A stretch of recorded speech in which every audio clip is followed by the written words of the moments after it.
புகழனைத்தும் ஏக வல்லவனாகிய அல்லாஹ் ஒருவனுக்கே உரித்தாகட்டுமாக. சாந்தியின் ஈடேற்றமும் கண்மணியாய் முஹம்மது ரசூலுல்லாஹ் ஸல்லல்லாஹு அலைஹி வஸல்லம் அன்னாரின் மீதும், அன்னாரின் உயர்ந்த குடும்பத்தார் மீதும், தோழர்கள் மீதும், இன்னும் குறிப்பாக இந்த ஜும்மாவுடைய நன்னால் நீங்கள் கூடியிருக்கக்கூடிய அனைவரும் மீதும் எல்லாம் அல்லாஹ் அவனுடைய மேலான கிருபை என்றும் தந்தவர் புரிவானாக.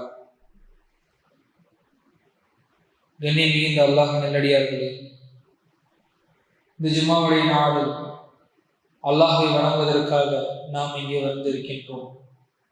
அல்லாஹனுடைய ஒரு உரையாடல், அல்லாஹனுடைய ஒரு நினைவூட்டல், அல்லாஹனுடைய ஒரு தொடர்பை மீண்டும் பலப்படுத்த பல பேர்வைகளாக எதற்காக நாம் அதை செய்ய வேண்டும், என்ன காரணம் இருக்கின்றது நாம் அதை செய்வதற்கு? பல காரணங்கள். முதலில் பிரதானமான காரணம் என்பது நாம் படைக்கப்பட்டதே அதற்காகத்தான், அவனை வணங்குவதற்காக தான், வேறு எதற்காகவும் இல்லை. மற்ற எல்லா விஷயங்களும் நம்மளுடைய வாழ்க்கையை நாம் வாழ்வதற்காக அல்லாஹ் கொடுத்த வாழ்வாதாரம், அனைத்தும் ரிஸ்க்குகள் தான். ஆனால் முதன்மையான மூலதனமான ஒரு காரணம் என்பது அவனை வணங்குவதற்காகத்தான். சரி, இந்த வாழும் ஆயுட்காலம் ஒவ்வொருத்தருக்கும் ஒவ்வொரு மாதிரியான, சிலருக்கு 10 முடியும், சிலருக்கு 10 நாள் முடியும், சிலருக்கு 122 வருஷங்கள் கூட ஆகும். ஒரு வேடிக்கையான கதை ஒன்று உண்டு. அமெரிக்காவில் ஒரு வித்தியாசமான ஒரு கேஸ் ஒன்று இருக்கு. எப்படின்னா, 2 நெய்பர்ஸ் இருந்தாங்க. அந்த நெய்பர் என்ன நினைச்சாரு அப்படின்னா, இந்த என்னுடைய பக்கத்தில் இருக்கக்கூடிய ஒரு வயசான நபர், அவர் என்ன சொல்றாருன்னா, இவங்களை நீ என்னுடைய வயோதிகம் வரைக்கும் நீ என்னை பாட்டுக்கொண்டு என்னை நீ பாதுகாத்த டேக் கேர் பண்ணிட்ட அப்படின்னா, நான் இறந்த பிறகு என்னுடைய வீடு உனக்கு தான் அப்படின்ற மாதிரி சொன்னாங்க. டேக் கேர் பண்ண போறவருக்கு 30 வயசு, இவங்களுக்கு 70 வயசு. அவர் என்ன நினைச்சாருன்னா, இந்த அம்மா 2-3 வருஷத்துல இறந்துருவாங்க, அவ்வளவுதான், அதுக்கப்புறம் இவங்களுடைய நிறைய பெரிய சொத்து இருக்கு, அவங்களுக்கு அப்பார்ட்மெண்ட்லாம் இருக்கு, இறந்துருவாங்க, அவங்க சொத்தெல்லாம் நமக்கு தான் அப்படின்னு நினைச்சு அவர் கொஞ்சம் வருஷம் பார்த்தாரு. கடைசியில் அவர் மூத்தா போயிட்டாரு. எங்க அம்மா 122 வருஷம் வாழ்ந்துட்டாங்க. கின்னஸ்ல அந்த அம்மாவுடைய பேர் தான் இருக்கு, உலகத்தில் நீண்ட ஆயுள் காலத்தில் வாழ்ந்தவர்கள் என்று. மரணம் யாருக்கு எப்பொழுது வரும் என்று நமக்கு தெரியாது. ஆனால் அந்த மரணத்தினுடைய நினைவூட்டலை பற்றி, மரணத்தை பற்றி நினைவு கூறுவதை பற்றி சமுதாயமாகிய நாம் ரீகால் பண்ணுறோம். ஏனென்று சொன்னால், எது வருதோ இல்லையோ மரணம் வரும். இன்னைக்கு சாப்பாடு வருதோ இல்லையோ, இன்னைக்கு சம்பளம் வருதோ இல்லையோ, இன்னைக்கு தூக்கம் வருதோ இல்லையோ, கண்டிப்பாக ஒரு நாள் மவுத்து வரதான் போகின்றது. அப்ப அது நிலைத்திருக்கக்கூடிய ஒரு விஷயமாக இருக்கிறது மனிதனுடைய வாழ்வில். மனிதனுடைய வாழ்வில் எப்படி பிறப்பு ஒரு சம்பவமாக இருக்கின்றதோ, அதே போல இறப்பும் ஒரு சம்பவம் தான். அது நிகழாமல் இருக்க போவதும் இல்லை. ஆனால் இறப்பை பற்றி அல்லாஹ் ரப்பல் ஆலமீன் கூறுகையில் அதை எப்படி வேணாலும் அல்லாஹ் சொல்லியிருக்கலாம். ஆனால் அல்லாஹ் சொன்ன ஒரு வார்த்தை இருக்கின்றது, குர்ஆனுடைய ஒரு வசனம், சூரா ஆல இம்ரானுடைய 185வது வசனம். எல்லாருக்குமே இந்த வசனம் தெரியும். வாட்ஸ்அப், இன்ஸ்டாகிராம்ல எடுத்தா இந்த வசனம் தான் வரும், சொல்லிடுவாங்க எல்லாருக்குமே. அது அவ்வளவு டச்சிங்கா இருக்கு. குல்லு நஃப்ஸி ஸாயிகத்துல் மௌத். எல்லோருக்கும் அட்லீஸ்ட் அந்த தமிழாக்கமாவது தெரிஞ்சிருக்கும். ஒவ்வொரு ஆன்மாவும் அந்த மரணத்தை, அவர்களுடைய மரணத்தை சுவைத்தே ஆக வேண்டும். எதுக்கு மரணத்தை டேஸ்ட் பண்ணணும்? மரணம் ஒரு சம்பவம் தான். மரணம் நம்மளுடைய இன்பங்களை எல்லாம் எடுக்க போகக்கூடிய ஒரு விஷயம் தான். எதற்காக மரணத்தை சுவைக்க வேண்டும் என்ற கேள்வி நமக்கு வரும். எதுக்கு நான் மரணத்தை சுவைக்கணும்? நான் எப்படி பிறந்தேன், பிறப்பை பத்தி எல்லாம் சுவைக்கிறத பத்தி சப்ஜெக்டே இல்லை குர்ஆன்ல. ஆனால் மரணத்தை நீங்கள் சுவைத்தே ஆக வேண்டும் என்று குர்ஆனுடைய வசனம் வருகிறது என்று சொன்னால், அதுக்கு பின்னாடி நிறைய காரணங்கள் இருக்கின்றது. நாம் எப்பொழுது ஒரு விஷயத்தை சுவைப்போம், டேஸ்ட் அப்படின்றது உணவை மட்டுமல்ல, பல விஷயங்களில் அந்த உணர்வு ரீதியான சுவைன்ற ஒரு விஷயம் இருக்கின்றது. நாம் எப்படி அந்த விஷயத்தை அணுகின்றோமோ அதை பொறுத்து. ஒரு தொழுகையாளி எடுத்துக்கோம். தொழுகையாளியே பல டைமென்ஷன்ல தொழுகையை தொழுகிறார். உதாரணத்திற்கு, நார்மலா தொழுகக்கூடிய ஒரு நபர் சுவிட்ச் போட்ட மாதிரி ஃபேன் சுத்துற மாதிரி அந்த 4 ரக்காயத்தும் 2 ரக்காயத்திலும் ஓடும்.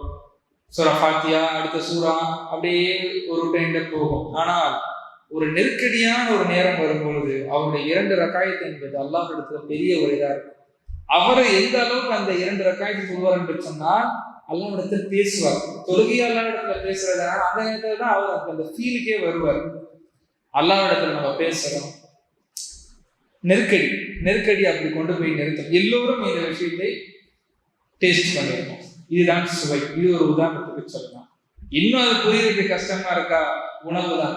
நம்ம உணவு உதாரணமா எடுத்துக்கலாம். ஒரு இனிப்பான ஒரு விஷயத்தை எடுத்தோம்னு சொன்னால் அது இனிப்பு சுவை இருக்கும். கசப்பான ஒரு விஷயத்தை எடுத்தோம்னா அந்த சுவை தான் நமக்கு இருக்கும்.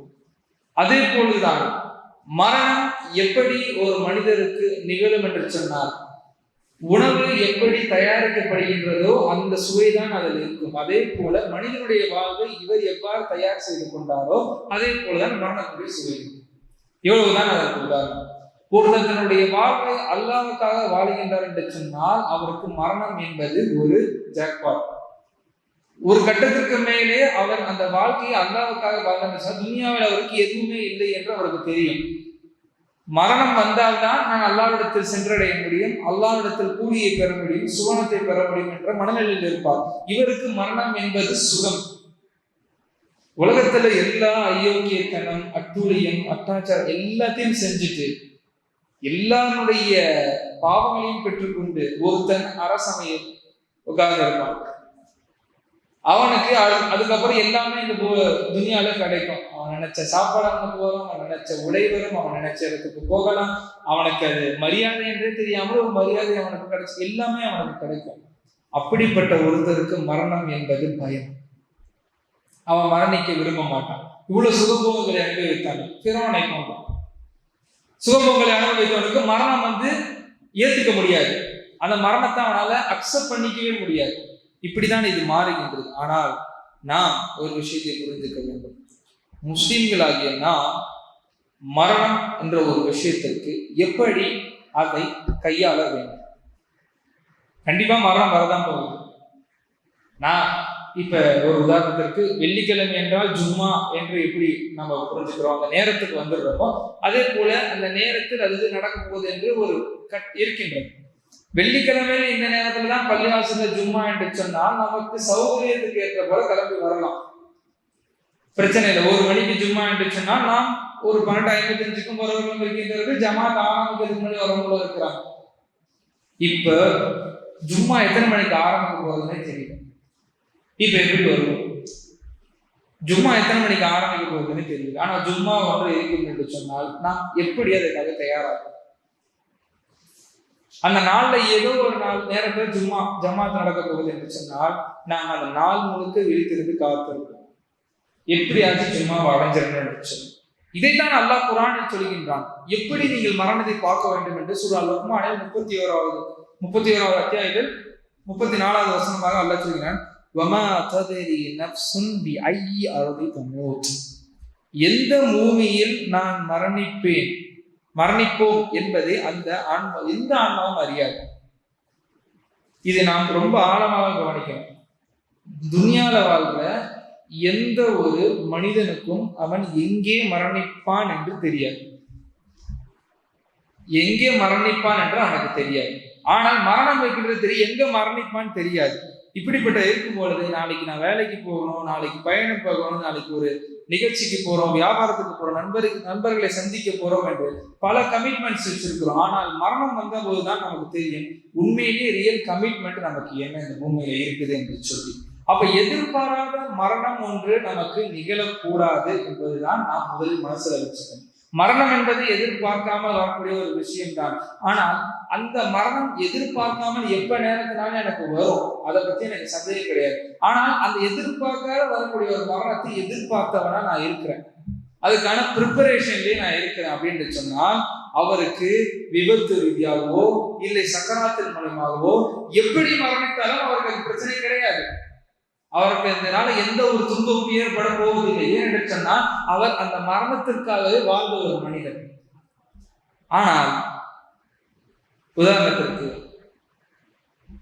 மரணம் அப்படின்ற ஒரு கான்செப்ட் பத்தி நம்ம எடுக்கும்போது அது வரதான பொதுவாக ஒரு வகையான கருத்து ஒன்று உள்ளது.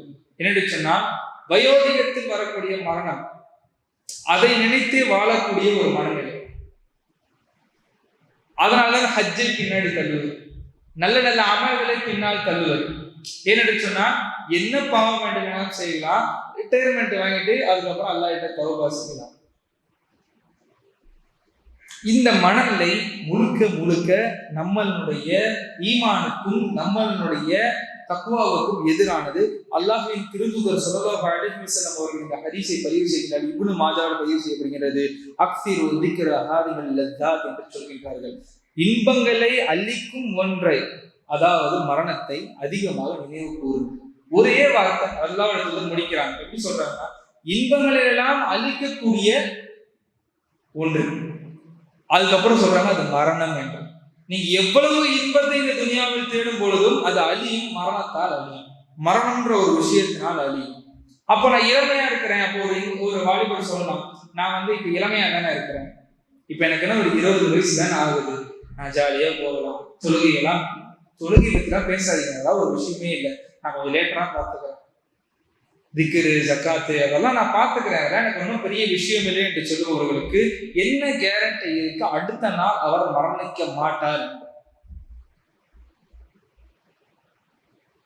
உதாரணத்திற்கு இந்தியா முழுக்க 2 நாளா பேசப்பட்டிருக்கக்கூடிய ஒரு நிகழ்ச்சி என்ன, நேபாளுடைய ஃப்ளட் டிசாஸ்டர். எத்தனை காலங்களாக விஞ்ஞானிகள் எச்சரிச்சுக்கிட்டே இருக்கிறாங்க. குளோபல் வார்மிங்ன்ற ஒரு விஷயம் நடந்துகிட்டே இருக்கு. குளோபல் வார்மிங் ஹிமாலயாஸ் ரொம்ப பெரிய அளவுல பாதிப்படை செஞ்சுக்கிட்டே இருக்கு. அதனால ஃப்ளோட்டிங் லேக்ஸ் என்று சொல்வார்கள். அந்த பனிப்பாறைகள் உருகி மேலேயே ஏரிகள் உருவாகும். லேக் ஏரிகள் அங்கங்க உருவாகும். அந்த ஏரிகள் எப்பொழுது வேணாலும் முறையும், நமக்கு தெரியாது. அப்படி இருக்கும்போது எச்சரிக்கையாக இருங்கள் என்று சொல்லியிருக்கும் பொழுது, லேண்ட்ஸ்லைட்ல பில்டிங்ஸ் கட்டக்கூடாது, லேண்ட்ஸ்லைடுல இருக்கக்கூடாது என்ற அந்த வழிகளில் மக்கள் அன்றாடமா அவங்களோட வேலையை செஞ்சுக்கிட்டே இருந்த காரணம் ஒரு நாள் உடைஞ்சிருச்சு ஒரு லேக். இது வரைக்கும் அன்அஃபிஷியலா தௌசண்ட்ஸ் மேல டெத் ஆயிருக்கு. எவ்வளவு பெரிய இழப்பு என்று சொன்னால் அந்த மக்கள் இதுக்கப்புறம் எப்படி மீண்டு வருவார்கள் என்பது தெரியாமல் போயிருக்கின்றது. ஒரு காணொலி நேற்று பார்க்கும் பொழுது அங்க இருக்கக்கூடிய ஒரு 4-5 பேர் வரக்கூடிய அந்த பேக்குங்க அதெல்லாம் ரெஸ்கியூ பண்றதுக்காக அப்படியே ஒன்னொன்னா எடுத்துக்கிட்டே இருக்கிறாங்க. இருக்கக்கூடியவங்க அப்படி எடுத்துக்கிட்டே இருக்கும் பொழுது திடீரென்று கொஞ்சம் சஸ்பீஷியஸா தெரியுது, அது என்னன்னே தெரியல. கொஞ்சம் ஏதோ ஷீட்டு மாதிரி இருக்கு, ஷீட் இப்படி இழுக்கிறாங்க, கை எடுத்தா முழு உடல் அப்படியே வருகின்றது, யார் என்னன்றே தெரியவில்லை. இதுதான் மரணத்தினுடைய யதார்த்த நிலை. மரணம் இப்படிதான் நம்மளை சந்திக்க போகின்றது. அது யாருக்கு எப்படி வேணாலும் நிகழும், எப்படி என்றே தெரியாது. அப்படி இருக்கும் பொழுது நாம் மரணத்திற்காக என்ன தயார் செய்து இருக்கின்றோம் என்ற ஒரு கேள்வி நமக்கு வர வேண்டும். சொல்லுங்கள், ரசூலுல்லாஹி ஸல்லல்லாஹு அலைஹி வஸல்லம் அவர்கள் மரணத்திற்காக எப்படி தயாரானார்கள் என்று ஹதீஸில் வரும் பொழுது, முதலில் ஹஜ்ஜு முடியும், அல்லாஹ்வுடைய தூதர் ஹஜ்ஜு செஞ்சு முடிக்கிறாங்க. ஹஜ்ஜு செய்ததிலிருந்து 70 80 நாட்குள்ளேயே ரசூலுல்லாஹ் மரணிக்கிற அந்த மெயின் டைம்ல ரசூலுல்லாஹி ஸல்லல்லாஹு அலைஹி வஸல்லம் அவர்கள் ஒரு பயணத்திற்கு புறப்படுவர்களை போல மாறினார்கள். சஹாபாக்கள் சொல்றாங்க, அதிகமா உஹதுல ஷஹீதான நம்முடைய மக்பராக்கு போவாங்க ரசூலுல்லாஹ், அவங்க போய் துஆக்கள் செய்வாங்க. அதுக்கப்புறம் சஹாபாக்களை பார்த்தாங்கன்னு சொன்னா, நான் இதுக்கப்புறம் வரமாட்டேன், என் டைம் முடிய போகுது, நீங்க உங்களை பார்த்துக்கோங்க அப்படின்றத இன்டைரக்டா எந்தெந்த வழியில எல்லாம் பேசலாமோ ரசூலுல்லாஹ் அப்படி பேச ஆரம்பிச்சாங்க. உங்களுடைய உரிமைகளை பாருங்க, அடுத்து இப்படி நடக்கும், கவனமா இருங்க, அப்படி கவனமா இருங்க, இந்த மாதிரி அந்த மாதிரி என்று ரசூலுல்லாஹ்வுடைய பேச்சுகள் மாறியது என்று அபூ ஹுரைரா ரலியல்லாஹு அன்ஹு அவர்களும் இன்னும் பல சஹாபாக்கள் இந்த விஷயத்தை ரொம்ப கவனமா இப்படி ரசூலுல்லாஹ் மாறினாங்க அப்படின்ற விஷயத்தை தெரியப்பட சொல்றாங்க. ஏன்னா நம்ம அல்லாஹ்வுடைய தூதர் ஸல்லல்லாஹு அலைஹி வஸல்லம் அவர்களுக்கு யார் எந்த இடத்தில் மரணிப்பார் என்று அறிவிக்கப்பட்டது. பத்ருடைய யுத்தத்தில் எதிரிகள் எந்த இடத்தில் மரணிப்பார் என்றும் அறிவிக்கப்பட்டது. பிற்காலத்தில் நடக்கக்கூடிய சிஃபின் போரில் அம்மார் ரலியல்லாஹு அன்ஹு இந்த இடத்துல தான் மரணிப்பார் என்றும் ரசூலுல்லாஹ்வுக்கு அறிவிக்கப்பட்டது. அல்லாஹ்வுடைய தூதர் அறிவிச்சாங்க, இந்த இடத்துல அவங்க மௌத் ஆவாங்க, இப்படிதான் இவங்க மௌத் ஆவாங்க. அவங்க அல்லாஹ்வுடைய தூதர். நமக்கு அப்படி கிடையாது, யார் எந்த இடத்துல என்ன நடக்கும் என்றே தெரியாது. அப்படி இருக்கும் பொழுது நாம் என்ன தயாரிப்பு வைத்திருக்கின்றோம்? மரணத்திற்காக நாம் என்ன தயாரிப்பு வைத்திருக்கின்றோம்?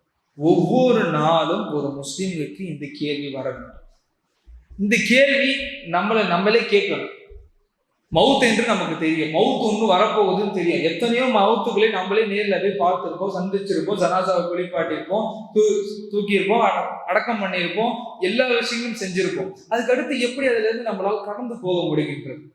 ஒரு விஷயத்தை செய்யும் பொழுது, ஒரு செயலை நாம் செய்யும் பொழுது நமக்கு மவுத் என்று ஒரு விஷயம் இருக்கின்றது, எப்படி நம்மளால் மறக்க முடிகின்றது என்று சொன்னால், நாம் மரணத்தினுடைய விஷயத்தில் அந்த அளவுக்கு பயந்தவர்களாக இல்லை என்பதுதான் உண்மையான பொருள்.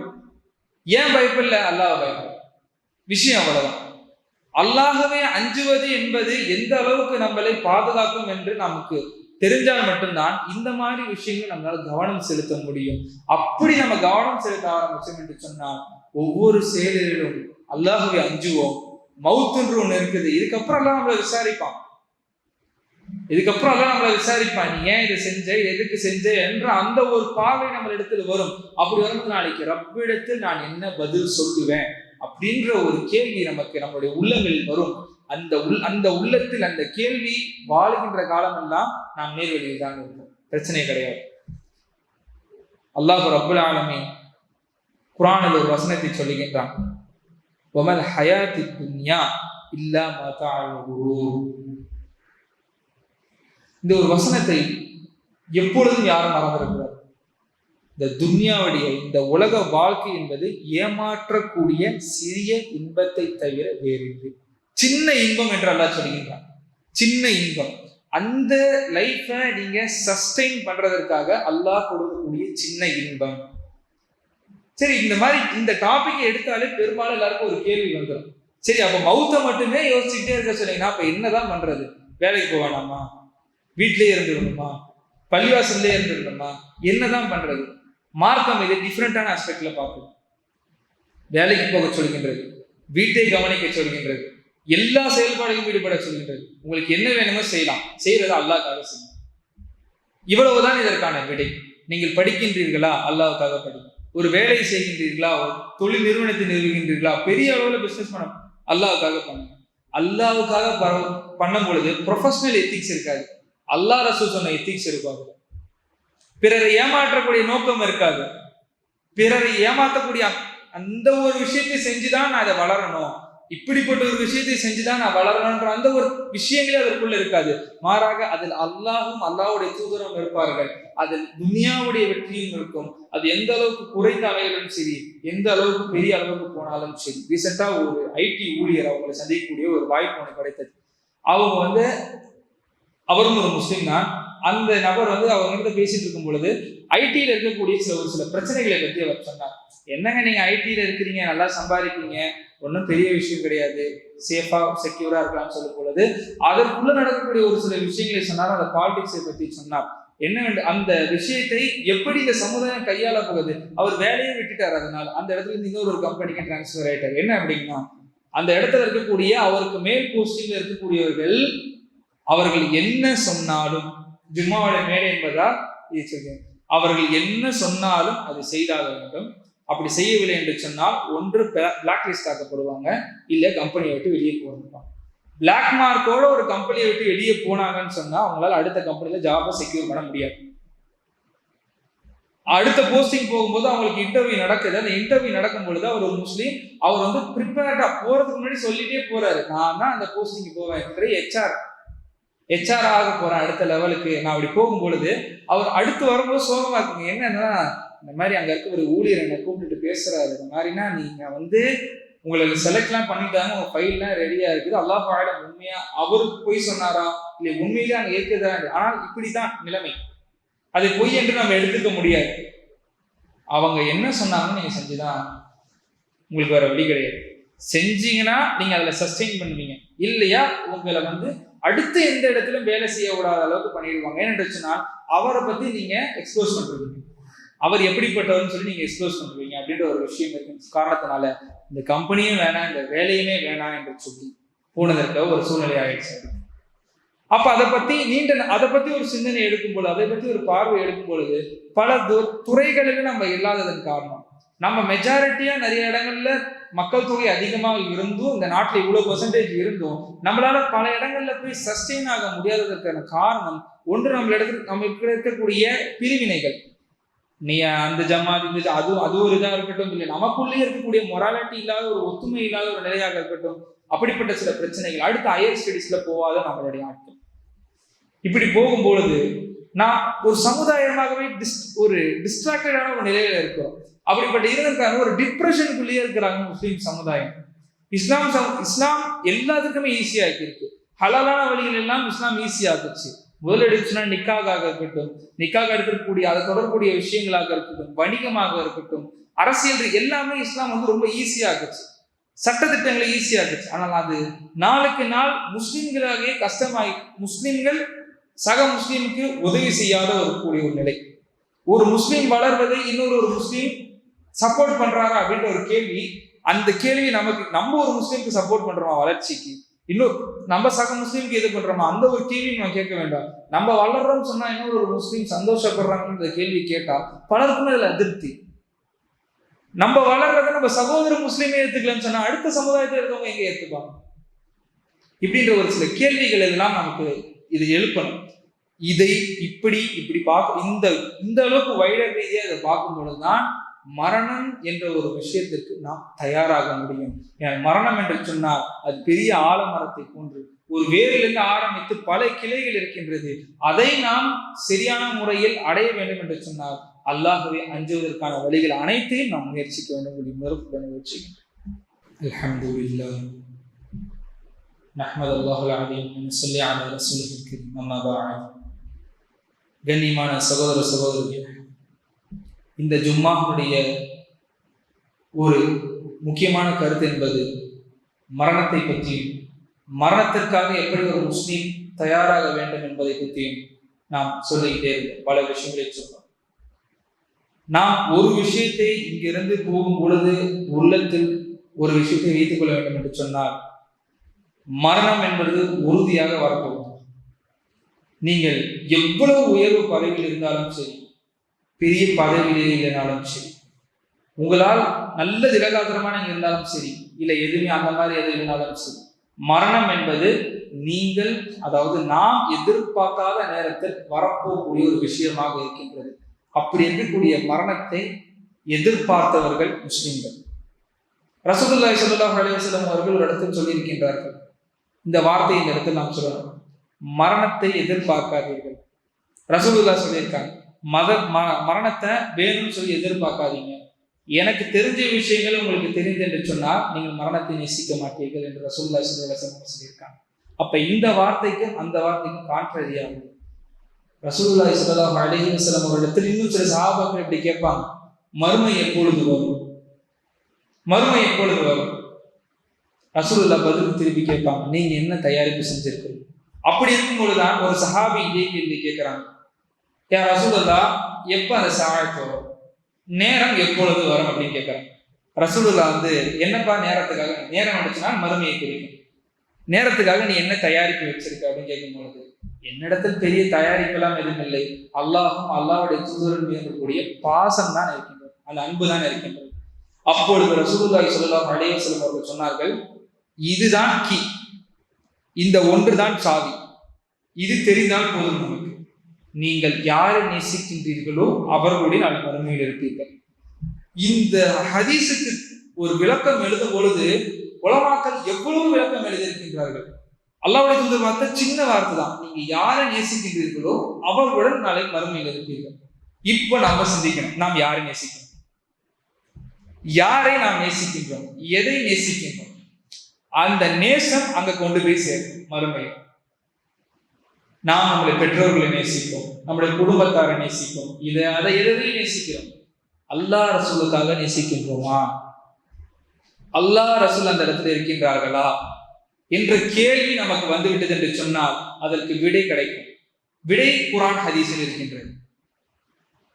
அந்த கேள்வி நமக்கு வர வேண்டும். நேசம் அல்லாஹும் அல்லாஹ்வுடைய தூதரமாக இருக்குமேயான செல்லும் இடம் சொர்க்கமாக இருக்கும். அதற்கு இடையில் மரணம் தான் இருக்கும். அதற்கு ஒரு ஹதீஸ் நான் சொல்லுவேன் என்று சொன்னால் இதை சொல்வேன். ரசூலுல்லாஹி ஸல்லல்லாஹு அலைஹி வஸல்லம் அவர்கள் சொன்னார்கள், யார் ஒருவர் ஃபர்லான தொழுகையை நிறைவேற்றிவிட்டு ஆயத்துல் குர்சியை ஓதுகின்றார்களோ அவர்களுக்கும் சொர்க்கத்திற்கும் மத்தியில் மரணம் மட்டும்தான் இருக்கும் என்று சொன்னார்கள். இந்த ஹதீஸை பலரும் எப்படி பார்ப்பார்கள் என்று சொன்னால், ஆயத்தல் குர்சி ஓதுவது என்பது ஒரு அமல். அந்த அமலை நாம் செய்து விட்டோம் என்று சொன்னால் நாம் சொர்க்கத்திற்குள்ள போயிடுவோம் அப்படின்னு பார்க்கிறாங்க. ஆனால் இதை இப்படி ஒரு பார்வையில் பார்க்க வேண்டும். அல்லாஹ்வின் திருத்தூதர் ஸல்லல்லாஹு அலைஹி வஸல்லம் அவர்கள் சொல்லி இருக்கின்றார்கள். முதலில் அல்லாஹ் கொடுத்த கட்டளையான ஃபர்லை நிறைவேற்றுகின்றோம். அடுத்து அல்லாஹ்வின் திருத்தூதர் ஸல்லல்லாஹு அலைஹி வஸல்லம் சொன்ன அந்த சுன்னத்தை நிறைவேற்றுகின்றோம். இந்த இரண்டினுடைய வெளிப்பாடு சொர்க்கம். அல்லாஹ்வுடைய தூதர் அந்த இடத்துல தெளிவா சொன்னாங்க, இந்த ஒரு அமலை யார் செய்கின்றாரோ அதற்கு பிறகு அவருக்கு எந்த ஒரு பயமும் தேவை கிடையாது. ஏன்னு சொன்னால் இவருக்கும் சொர்க்கத்திற்கும் மத்தியில் மரணத்தை தவிர வேறு எதுவுமே இல்லை. மௌத்தான ஒரு போகக்கூடிய இடம் சொர்க்கம் தான் என்று சொன்னால், அப்ப நம்ம இதிலிருந்து விளங்கிக் கொள்ள வேண்டும், அல்லாஹும் அல்லாஹுடைய தூதரும் நம்முடைய உள்ளத்தில் நேசத்திற்குரியவர்களாக ஆகும் பொழுது நம்முடைய அனைத்து செயல்களும் மாறும்.